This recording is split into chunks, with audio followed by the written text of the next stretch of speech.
What's up, guys, and welcome back to my reading journey. I hope we're all doing absolutely fine, and today, as usual, we're going to continue the book by Cicero on the ideal orator. It's going to be the 46th part of the third book, so let's get started.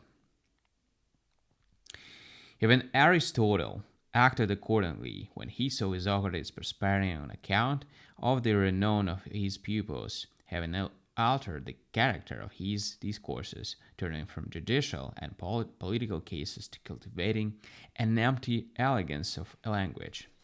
Aristotle then suddenly almost totally changed the form of teaching in his school, quoting a verse from the Philoctetes in a slightly modified form. Philoctetes says that it is disgraceful for him to keep silent while allowing barbarians to speak, but Aristotle said, while allowing Socrates to speak. So he decided to give distinction and brilliance to the whole body of his teachings, linking knowledge with practice in speaking. Nor did these escape the notice of the very wise King Philip, who sent for him to be the teacher of his son Alexander, who was to learn from the same man both the precepts for action and those for eloquence.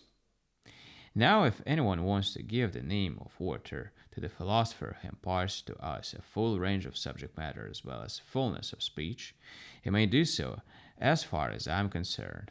Or if someone prefers to give the title of philosopher to this orator who, as I say, unites wisdom and eloquence, I shall not hinder him.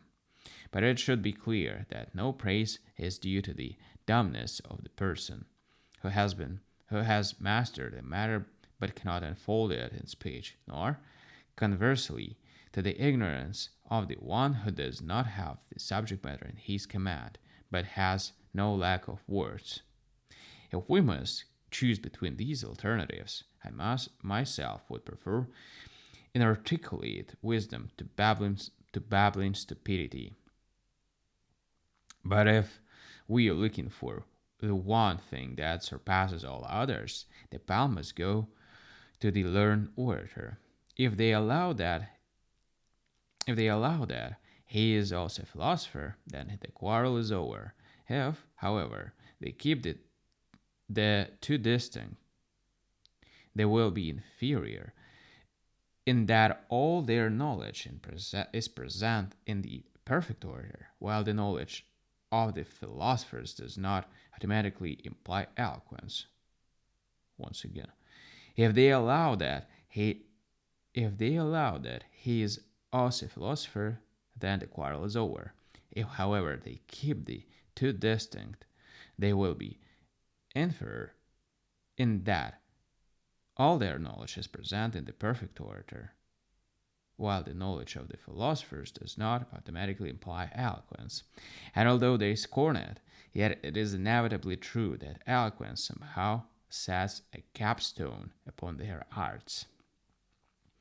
After saying this, Crassus was silent for a while, and the others also remained silent.